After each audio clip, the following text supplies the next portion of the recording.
back. In this video, we will discuss about component input and output properties in Angular. As we know that in Angular, a component can have its own child components. In real time, we get the situation where we want to share data between parent component and child components. Input and output properties helps to share the data between parent and child components. Input property allows us to send data from parent to the child, whereas an output property allows us to send the data from child to the parent. And we create both input and output properties in child component only. Let's go to the code. Here we are having two components, app component and home component, and we are calling home component from our app component. So home component is a child component of app component. Okay, let's talk about input property first. In a component, we usually create many properties. Here in home component, employees and sObject and sColor, CSS array, these are all the properties of home component. However, we cannot use these properties to send data to this home component from our parent component. To send the data from parent component to child component, we have to create an input property, and to create the input property, we will make use of input decorator, that is @input with the parenthesis open and close, and this thing we will keep it just before our variable. So now we are trying to make this employees property as an input property.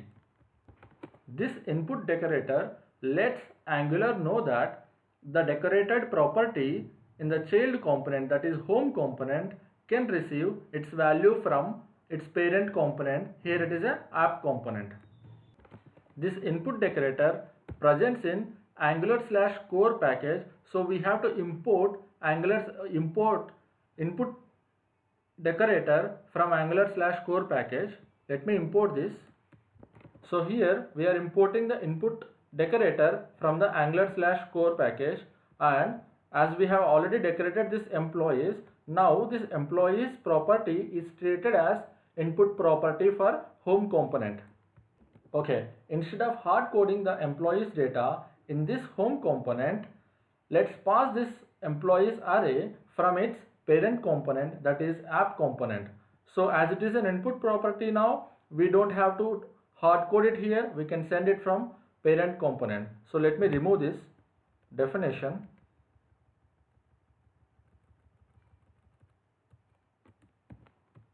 Here I am keeping the type of this employees array so that we can know that what kind of object that we are going to pass. And here we are having an array, but input property can receive any type of object. It can receive number, string, or any other object. Okay, now we are good with the child component. Let me save this. As we are already using the employees in template HTML of our app component, home component, so we don't have to do any changes in the home component.html because the employees of property name we did not change, we just kept the same name, so we don't have to modify anything in the home component.html. Okay, now let's go to our parent component, that is app component. Let's go to app component.ts file. Now as we need to send the data, that is employees list, to the home component, let's create a variable called emp list is equal to the employees array,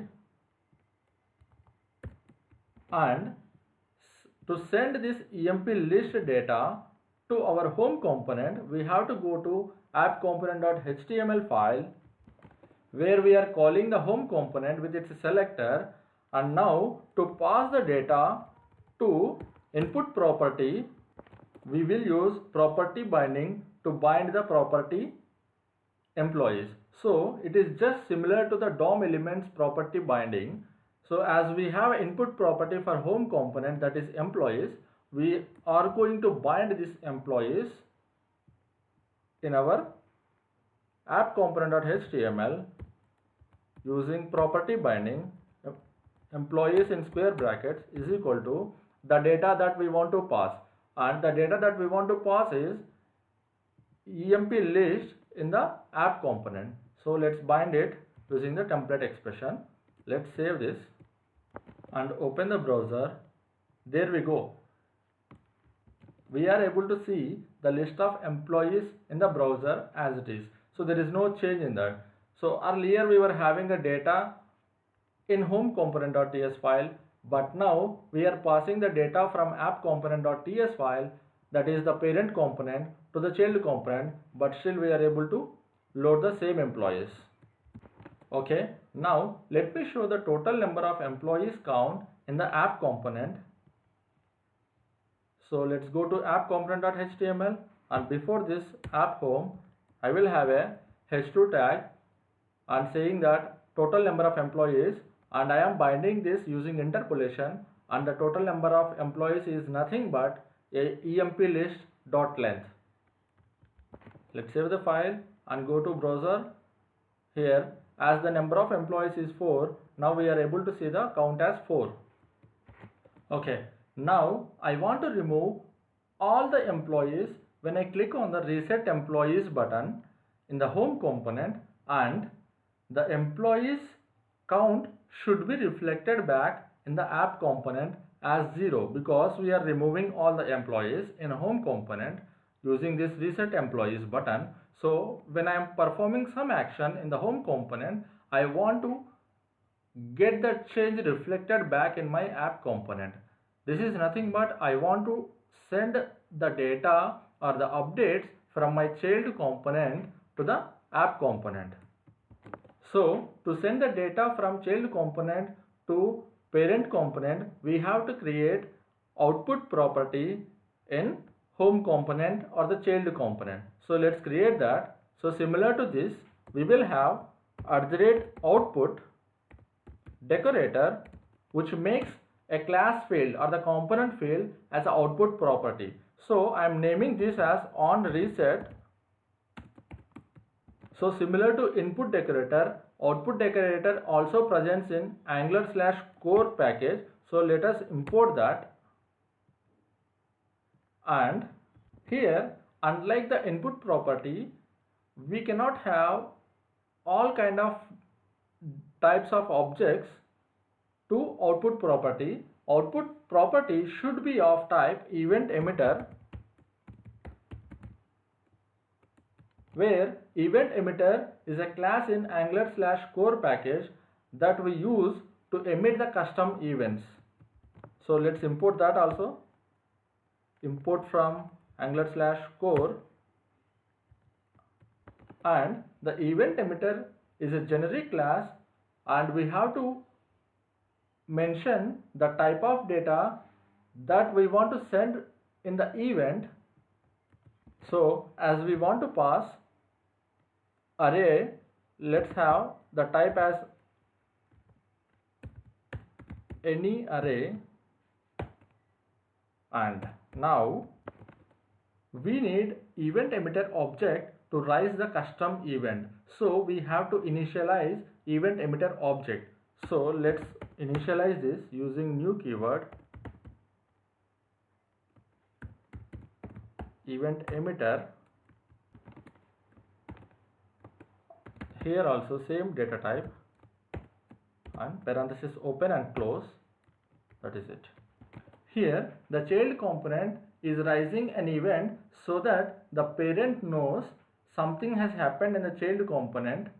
So to raise event, the output property or the output decorator works with the event emitter and raises the custom events, just like the DOM button click event or any other event. Okay, now on button click of reset employees, we want to remove all the employees list. So let's write a method. We have already written a method reset, and let's go to that method, reset method, and here let's remove all the code.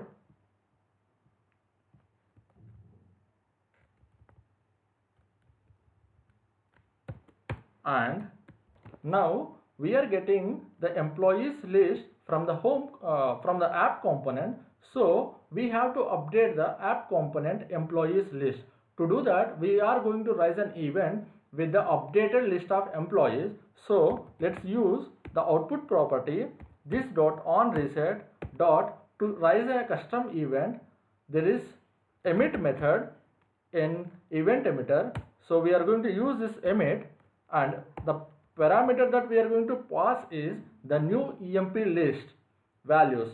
So as we want to remove all the employees, we are going to send the empty array to this event as a data. Let's save this. So here on button click of reset employees, what we are doing is we are raising an event and we are sending the updated employees list, that is empty array, as we want to remove all the employees. Now we have to write a handler method in our parent component. So to write a handler method in a parent component, we have to go to app component.html. So as it is a custom event raised by our child component, similar to event binding, we have to use parenthesis open and close, and here the event is nothing but the name of the output property, that is on reset. So let's keep this as on reset, and here inside this right side template expression we are going to call a handler method, which we are going to write in app component.ts file. So let's write a method called reset employees, and here just like our DOM element event handler, here also we are going to receive the event data. So let's have this event data as an input parameter, and whatever the event data that we are going to receive, and we want to set this or assign this to our EMP list. So we want to update the list to the event data value that we are going to receive it from the home component. Okay, so we are ready with this event handler method also, and this has to be binded to the event which has been raised by our home component. And to receive the event data similar to this event binding, we are going to use a special variable, that is $event, and so that we can pass this event data to reset employees method.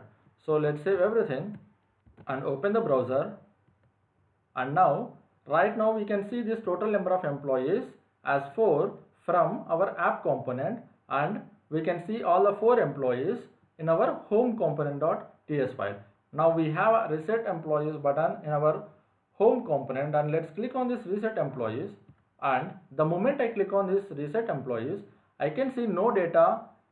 All the employees has been removed from home component, and also I can see the count as 0 in my app component. Let's see what happened in the code. So in the home component.html, when we click on this reset button, the reset method is going to be called, and inside this reset method we are making use of output property, and we are emitting an event, that is custom event, using this event emitter emit method, and we are passing the empty array, that is nothing but empty array, to this event, and this event has been handled by our app component, that is the parent component, using event binding. And in this event binding we are taking that, or we are binding that event data to reset employees using $event variable, and inside this reset employees, here we are updating that event data with our EMP list. So when we update this EMP list again, as we are binding this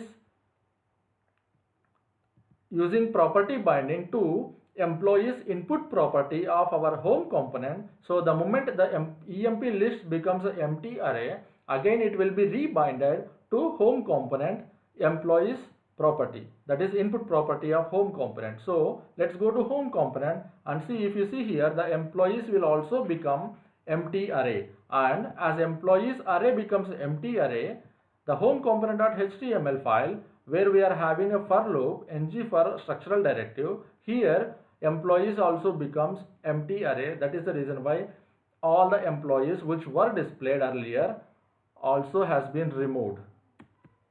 That's it for watch today. Thanks for watching. Have a nice day.